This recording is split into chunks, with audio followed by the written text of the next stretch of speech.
አቶ አለም በመጨረሻም ዱብዳ ወርዶበታል። ልጅቱን እበላለሁ ብሎ ተበላ ማለት ይቻላል።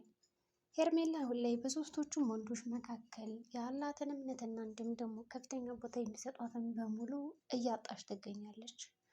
የመጨረሻ እድሌን መጠቀም አለብኝ ብላ እንዲሁም ደግሞ የመጨረሻ ካርታዋን መምዘዝ የፈለገችው ከአለም ላይ ነው።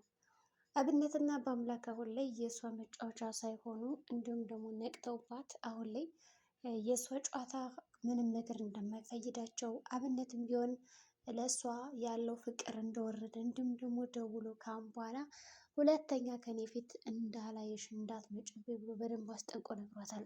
ታዲያ ይህንን ነገር ስትሰማ ሄርሜላ ምን ሆናቸው ነው ዛሬ እነዚህ ሰዎች ከኔ ጋር እየመጡ የሚጮህብኝ ምን ተፈጥሮ ነው የሚለውን ነገር አላወቀችም ነበርና አንተም ተገለበጥክብኝ እንዴ በል እስኪ ምናልባት ንዴቱ እስከሚለቅ ዝም ልል እችላለሁ እንጂ ከዛ በኋላ እንኳን ተመልሰህ ሄርሜላ ማለትን አትተውም። በእርግጥም አሁንም ቢሆን ትወደኛለህ ብላ ነው የምታስበው። በመጀመሪያ ደረጃ አብነት እዛ ቤት ሲወጣ ከጓደኛው ጋር ተጣልቶም ነበር የወጣው። እናም በዚህ መካከል ህብስት ከጓደኛዋ ክህደት እንዲሁም ደግሞ በጣም የምትወደው ሰው ጋር አንድ አይነት ክህደት ሲፈጸምባት በጣም ተናዳ እንዴት ሊሆን ይችላል ብላም ጠይቃለች። ታዲያ እነሱ ምንም አይነት ቦታም ሆነ መልስ አልሰጧትም። እና ይፍቱ በዚህ መካከል አንቺ ሽምድምድ እንዴት ነው የተነሳሽው? ወይስ ያቺ ታፈሱ እውነትን መድኃኒቱን እየሰጠቻት አይደለም?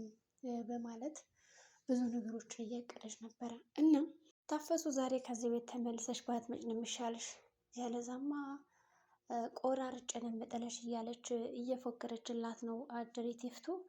በእርግጥም ታፈሱ ዛሬ አውጥቷታል ከዚህ ሁሉ ተረመስ እንጂ መታ ቢሆንማ አልቆላት ነበረ። እንግዲህ እትዬ ስትናደድ ንዴቷን የምትወጣው ከታፈሱ ላይ ነው። ታፈሱ እንደፈልጋት ታጣፋታለች፣ ትደበድባታለች፣ ትሰድባታለች። ዛሬ ግን ያመለጠች ሆኗል።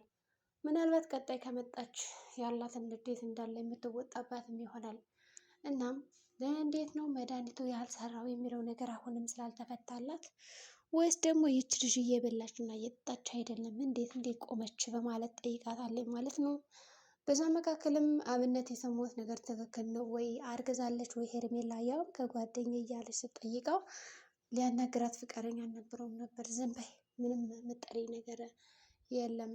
ስለዚህ አብነት በአምላክ ምናምን እያልሽ አትጥሪኝ ከሰው ፊት እያላትም ነበረ፣ በአምላክ ማለት ነው።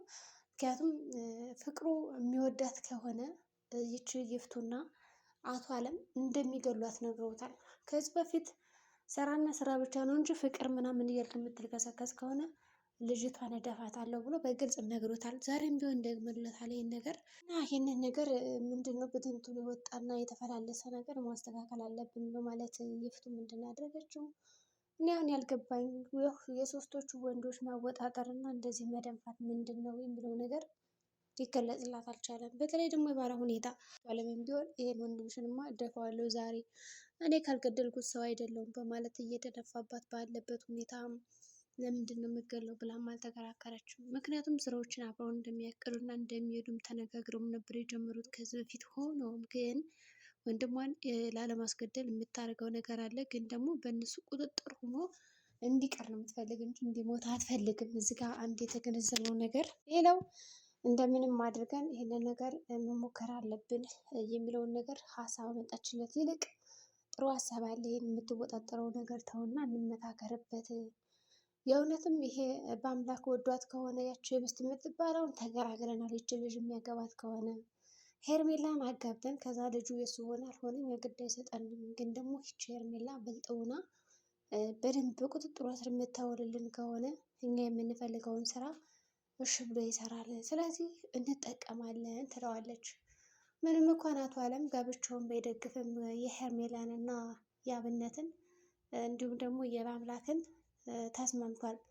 ምክንያቱም ሌላ ምንም አማራጭ የለውም። ለምንድን ነው የተቆጣኸው ብላ ስትጠይቀው ራሱ ምንም የለም ብሎ ሸምጥጧታል ማለት ነው። እናም ደግሞ ያው እንደሚወዳት እና እንደሚመኛትም አልነገራትም ለሚስቱ። እውነትም ነግሯት ቢሆን ይሄ ነገር ጉድ ነበር የምታረገው። በዛ ምክንያት እሺ ይሉና ይስማማሉ። ከዛ ድሪት በአምላክም ወጥታ አንድ ሁለት መጠጧን እየጠጣች ነበረ ማለት ይቻላል፣ ተናዶ ስለነበረ። ህብስትም እንደምንም ወደ ክፍሏ ገባችና ተረማምዳ ያው አባት እንግዲህ አስመስሎ ነው ያስገባት። ወድሻለሁ ምናምን አይዞሽ በማለት አስገብቷታል። እናም ደግሞ ካስገባትም በኋላ ሲያደርግላት የነበረው እንክብካቤ አይዞሽ ልጄ እንኳን እንዳልሽ ምናምን እያለ በጣም ሲያስመስል ነበር። የሚገርማችሁ ነገር እሷ ግን እሺ በማለት ያው ያስመሰለ እንደሆነ ቢገባትም ተነስታ ሄዳለች ማለት ነው። እርዳታ ስትጠይቃቸው የሚገርማችሁ ነገር ምንድን ነበር ያሉት? ለምንድን ነው የምትጠይቀን ምናምን የሚለውን ነገር አላነሱም። ያው ይፍቱ በጣም ብትናደድም በመቆሟ ግን ደግሞ መልሳ ይህን መድኃኒት መስጠቷ የማይቀር ነው። በእርግጠኝነት ይህንን መድኃኒት ትሰጣታለች። ከዛም በኋላ ሰው የምትፈልገውን ነገር ይሆንላታል ማለት ነው። እናም ማውራት አለብን በማለት ብዙ ነገሮችን ነግሯታል። ከዛ በኋላ እሺ በማለት ነገሮችን ለማስተካከል ሞክራ እንደምንም አድርጋ የምትፈልጋትን ነገር ወስዳለች ማለት ነው። ሌላው ደግሞ ክፍሏ ውስጥ እያለቀሰች ነው የነበረ። ምክንያቱም እኔ እወድሻለሁ ፍቅርሻለሁ ስላላት ተናዳም ነበረ። ከዛ በኋላ እንዴት ይሄ ነገር ሊሆን ይችላል የሚለውን ነገር አይታ ስታለቅስ ነበረ። ካለቀሰችውም በኋላ ግን ምንም አማራጭ ስለሌላት ዝም ብላለች። በሌላ በኩል ክፍሏ ገባች በኋላ ይፍቱ ተከትላ ስለገባች ልታበሽቃት ውጭልኝ በማለት ብርጭቆውን ወርውረው ነበር እና ይፍቱ ራሱ ፈርታ ነበር። የሚገርማችሁ ነገር ያው ጥሩ ስሜት ላይ እንዳልሆነች ተረድታ ጥላት ነው የወጣችው። እናም ከወጣች በኋላ ያደረገችው ነገር ምን ነበረ? ሄዳ ቆየት ብላ ያው በአምላክና ባለቤቷ ሲነጋገሩ ይች ልጅ ጥሩ ስሜት ላይ አልነበረችም እና ለምን ሄደን አናያትም የሚለውን ነገር ታመጣላቸዋለች። እነሱም እሺ ሄዱና ሲገቡ ቤቱ ባዶ ነው ማለት ይቻላል። ምንም እየነበረች ወይም ደግሞ እየገባች አልነበረም ከዛ ውስጥ። ከዛ በጣም ተደናግጠው እንዴት ሊሆን ይችላል ይሄ ነገር እስከ ማለት ደረጃ። ነገር ግን እሷ ከአብነት ቤት ነው ሄደችው። ደስ የሚለው ነገር ሌላ ቦታ አልሄደችም። አብነት በጣም ይረዳታል። መልካም ሰው ነው እና ጥሩ እንክብካቤ ያለው ክብር አለው። ሰው የሚያመነጨጭቅ ሰው አይደለም።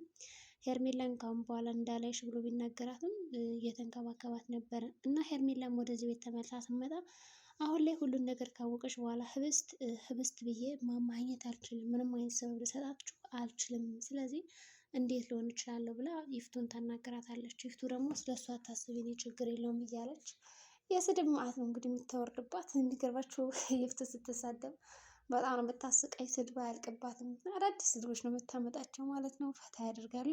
አውራላ ምናምን እያለች ሰድባት ከዛ በቃ ባሏ ጋር ትሄድና እንዴት ነው ምናምን ብላ ቀስ ብላ ለመቅረብ ነው የሞከረችው አለምን። አለም ደግሞ